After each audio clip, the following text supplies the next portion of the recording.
Hello my families, எல்லோரும் எப்படி இருக்கீங்க? எல்லோரும் நல்லா இருப்பீங்கன்னு நினைக்கிறேன். இன்றைக்கி வந்து நம்ம ஃபுல் டே விலாக் தான் பார்க்க போகிறோம். இன்றைக்கி நான் ஃபுல் டே எடுத்துருக்கிறது வந்து செவ்வாய்க்கிழமையோட விலாகு. சரி, செவ்வாய்க்கிழமை நான் என்னென்னா உங்களுக்கு வேலை செய்வேன், வீட்டில் ரொட்டீன் ஒர்க்காக என்ன செய்வேங்கிறத வந்து உங்களுக்கு நான் வீடியோவாக எடுத்து கொடுத்துருக்கேன்.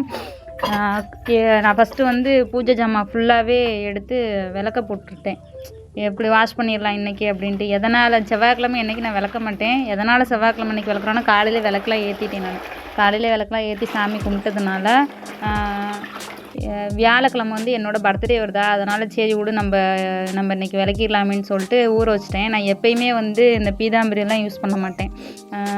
புளிச்ச மாவு இருக்குல்ல, நம்ம இட்லி மாவு யூஸ் பண்ணாத புளிச்ச மாவு எக்ஸ்ட்ரா எனக்கு எப்போயுமே வந்து மாவு வந்து எக்ஸ்ட்ரா இருந்துடும், புளிச்சிரும். அதனால் வந்து புளிச்ச மாவு எப்போயுமே எடுத்து வச்சுக்குவேன் விளக்கு ஜாமான் விளக்குறதுக்கே. வீக்லி ஒன்ஸ் வந்து நான் விளக்கு ஜாமான் விளக்கிடுவேன்.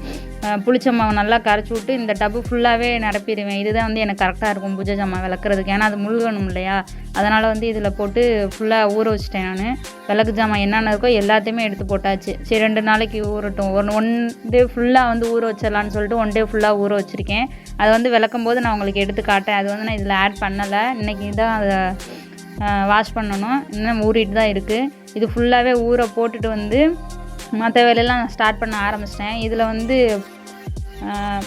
மூழ்கிற அளவுக்கு தண்ணியும் ஊற்றிக்கணும். இட்லி மாவு நம்மள்ட்ட எவ்வளோ இருக்கோ அது அளவுக்கு வந்து இட்லி மாவு ஊற்றிட்டு கல்லுப்பு கொஞ்சம் போட்டுட்டு 2 லெமன் வந்து நான் புழிஞ்சு விட்டுட்டேன். 2 லெமன் புழிஞ்சு விட்டுட்டு இது ஃபுல்லாக மூழ்கிறதுக்கு வந்து நல்ல தண்ணி தான் யூஸ் பண்ணணும். உப்பு தண்ணியில் வந்து வாஷ் பண்ணோம்னா அது வந்து 2 நாள்லேயே கருப்பாக போய்டும். அதனால் வந்து நான் நல்ல தண்ணியிலே தான் வாஷ் பண்ணுவேன். நல்ல தண்ணியில் வாஷ் பண்ணுறப்போ 1 வீக் வரைக்குமே எனக்கு என்ன கலரில் நம்ம விளக்கி வைக்கிறோமோ அதே மாதிரி தான் இருக்கும். அந்த எண்ணெய் படிகிறது தூசு இருக்கா, அதனால தான் திருப்பி வீக்லி ஒன்ஸ் வந்து நான் விளக்குறது. இல்லைனா வந்து அந்த நிறம் வந்து மாறவே மாறாது, அப்படியே தான் இருக்கும். நான் விளக்க போடுறப்போ உங்களுக்கு பாருங்கள் அந்த நேரத்துலேயே தான் இருக்கும். சரி, இப்போ வந்து எல்லாமே ஊற வச்சாச்சு. அடுத்த இது பார்க்கலாம்.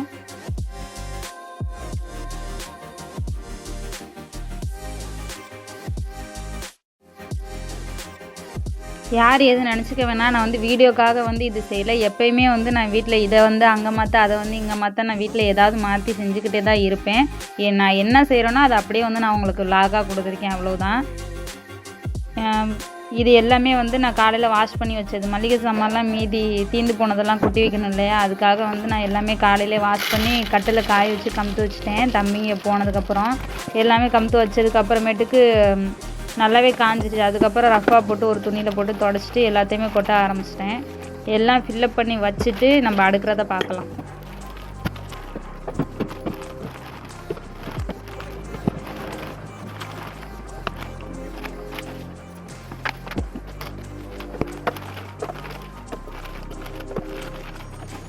நான் எப்போவுமே வந்து இந்த கோதுமை மாவு, புளி இதெல்லாமே வந்து நான் 5 கிலோவாக வந்து ஸ்டோர் பண்ணிப்பேன். ஆனால் இந்த தடவை வந்து ஃபுல்லாகவே தீர்ந்து போயிடுச்சா, அதனால் இப்போதைக்கு அவசரத்துக்காக வந்து நான் புளி 1 கிலோ மட்டும் வாங்கிக்கிட்டேன்.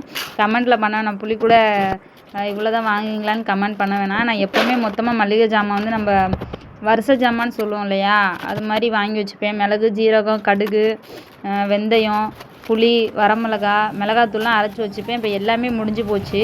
எங்கள் ஊருக்கு நான் போகும்போது வந்து நான் எல்லாமே ஸ்டோர் பண்ணி வாங்கிட்டு வந்துடுவேன். மாமியார் வாங்கி வச்சுருவாங்க. அது எல்லாமே நான் கொண்டு வந்து சம்பளம் வச்சுருப்பேன். உங்களுக்கு அடுக்கிறப்ப பார்த்தா தெரியும்.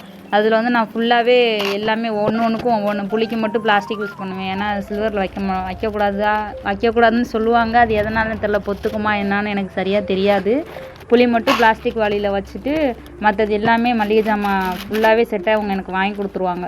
வருஷத்துக்கு ஒருக்க மட்டும்தான் நாங்கள் வாங்குவோம். இப்போ வந்து கரெக்டாக அது முடிஞ்சு போச்சு. அதனால் வந்து நான் தூள் எல்லாமே எதுவுமே அரைக்கலை. இப்போதைக்கு கடையில் வாங்கிக்கலாம், அடுத்த மாதம் எல்லாமே வாங்கி அரைச்சிக்கலான்னு சொல்லிட்டு எல்லாமே கடையில் வாங்கிட்டு வந்தே ஃபில்லப் பண்ணி வச்சுட்டேன் இப்போதைக்கு.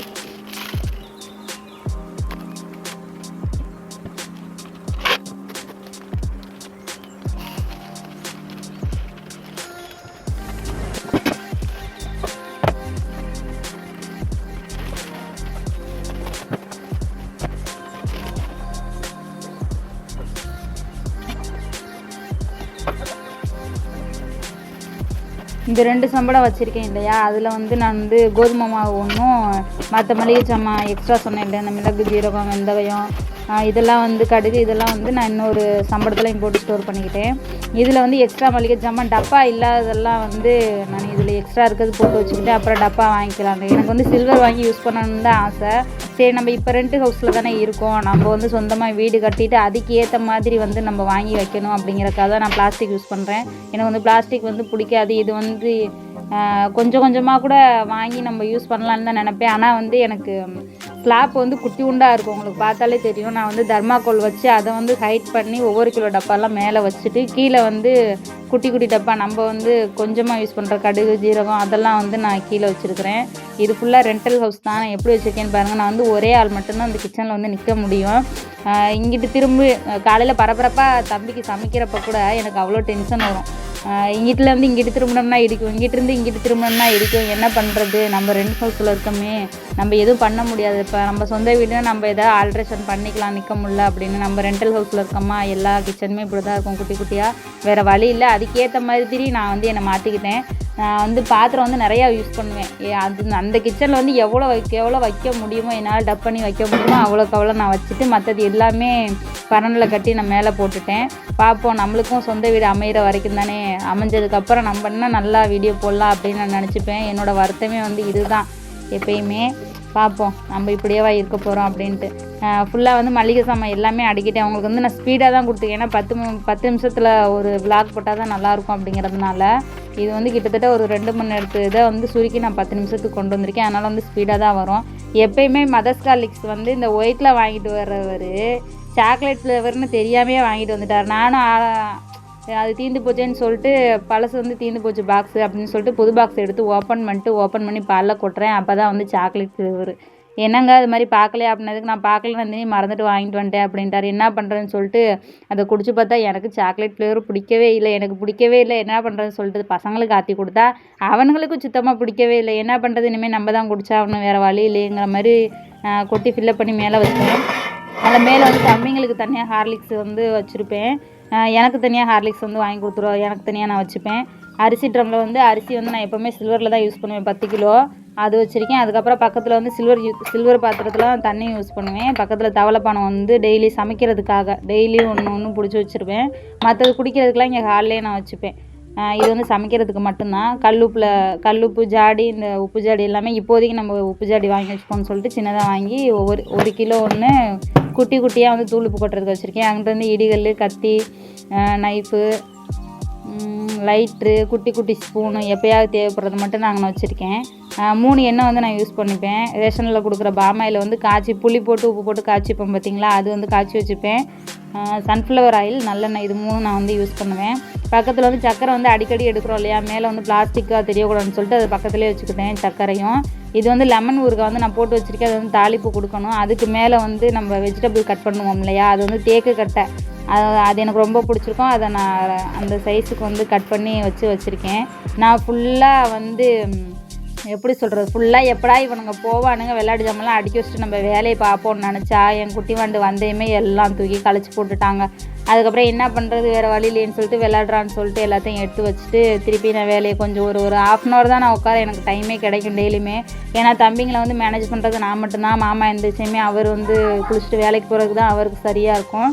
ஃபுல்லாக பசங்களை பார்த்துக்கிறதுலேருந்து பிள்ளைங்களுக்கு வந்து நம்ம டியூஷன் சொல்லி கொடுக்குறதுலேருந்து ஈவினிங் மற்றபடி பிள்ளைங்க வந்தால் பார்த்துக்கிறது, அதுக்குள்ளே அவங்க வர்றதுக்குள்ளேயே வந்து நான் எல்லா வேலையுமே முடிச்சுக்கணும். நைட்டு சமையல் மட்டும்தான் வந்து எனக்கு இருக்கணும். அப்படிங்கிறதுனால நம்ம வீடு குட்டி வீடாக அப்பப்போ தூசி அண்டிக்கிட்டே இருக்கும். என்னைக்கா இது வந்து ஒரு நாளைக்கு, அது வந்து ஒரு நாளைக்கு நான் வந்து பிரித்து வச்சுக்கிட்டு ஃபுல்லாக நான் க்ளீன் பண்ணிக்கிட்டே இருப்பேன். எனக்கு வந்து தூசியாக இருந்தால் பிடிக்காது. எதனால் தூசி அடையுதுன்னா, நம்ம வீடு வந்து ரோட்டுக்கு மேலேயே இருக்குது. அது இல்லாமல் வந்து வண்டி ரொம்ப போய்கிட்டே இருக்கிறதுனால வந்து ஓட்டு வீடுங்கிறதுனால வந்து மண் அடைஞ்சிக்கிட்டே இருக்கும், தூசி டஸ்ட்டு வந்துக்கிட்டே இருக்கும். அதனால் வந்து நான் க்ளீன் பண்ணிக்கிட்டே தான் இருப்பேன். எப்பயுமே தான் சுற்றிக்கிட்டே தான் இருப்பேன். எங்கள் வீட்டில் வந்து உள்ளே நுழைஞ்சையுமே கேட்பாரு, உங்கள் அம்மா இதை தூக்கி இப்போ இங்கே வச்சுருக்குறாடா, நாளைக்கு வந்து எதை தூக்கி எங்கே வைப்பா அப்படின்னு சொல்லி பசங்கள்கிட்ட வம்பிட்டுக்கிட்டு இருப்பார். சரி நீங்கள் சொல்லுங்கள் அப்படின்னு சொல்லிட்டு நான் எதுவும் கண்டுக்க மாட்டேன். நம்ம வேலையை நம்ம செஞ்சுக்கிட்டு தானே இருக்கணும்.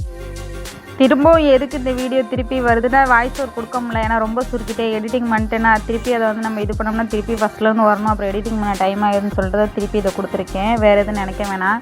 இந்த குட்டி வாண்டுங்க எப்போயுமே நாங்கள் வந்து மார்னிங் மட்டும்தான் வந்து இட்லி டிஃபன் சாப்பிடுவோம். வேறு மற்ற நேரம் நைட்லாம் எதுவுமே கிடையாது. ஆனால் அந்த குட்டி வாண்டு ரெண்டும் பெரிய குட்டி வாண்டு வந்து என்ன கேட்டுச்சுன்னா சப்பாத்தியும் குருமா எனக்கு வேணுமா அப்போ தான் நான் சாப்பிடுவேன்னு சொல்லிட்டாரு. சின்னவர் வந்து எனக்கு இட்லி சாம்பார் வேணுன்ட்டாரு. இவங்க வந்து காம்பினேஷன் கேட்குறது வந்து எப்படி இருக்குது பாருங்கள். நம்ம கூட இப்படி கேட்க மாட்டோம். வேறு வழி இல்லாமல் என்னடா அப்படின்னு சொல்லிட்டு சின்னவனுக்கு இட்லியும் பெரியவனுக்கு சப்பாத்தி நான் போட்டுட்டு 2 பேத்துக்குமே ஆனால் குருமா தான். இது வந்து நான் எப்போயும் துணி துவைச்சி காய போகிறேன். அதனால தான் என்னால் வந்து வீடியோஸ் கொடுக்க முடியல. இந்த வீடியோ பிடிச்சிருக்குன்னு காலையிலேருந்து நான் என்னென்ன செய்வேனோ அது ஃபுல்லாகவே உங்களுக்கு நான் கொடுத்துருக்கேன். இந்த விலாக் உங்களுக்கு பிடிச்சிருந்தாலும் லைக் பண்ணுங்கள், ஷேர் பண்ணுங்கள், சப்ஸ்கிரைப் பண்ணுங்கள். மறக்காமல் நம்ம சேனலுக்கு வந்து சப்போர்ட் பண்ணுங்கள். என்னையோட எளிமையான வாழ்க்கையை தான் அதில் நான் கொடுத்துருக்கேன். இது வந்து ஃபோட்டோஸ் எதனால் ஆட் பண்ணுறேன்னா வாய்ஸ் ஓவர் கொடுக்க முடியாதனால தான். இது ஃபுல்லாகவே இன்றைக்கி நான் ஒரே நாள் செஞ்ச வேலை தான். எப்போயுமே நான் செய்கிற வேலை. எக்ஸ்ட்ரா வந்து இந்த மளிகை ஜாமான் ரொட்டீன் மட்டும்தான் எனக்கு இன்றைக்கி எக்ஸ்ட்ரா வந்திருக்கு. மற்றபடி நான் எப்போயுமே செய்கிற வேலை தான் இது எல்லாமே.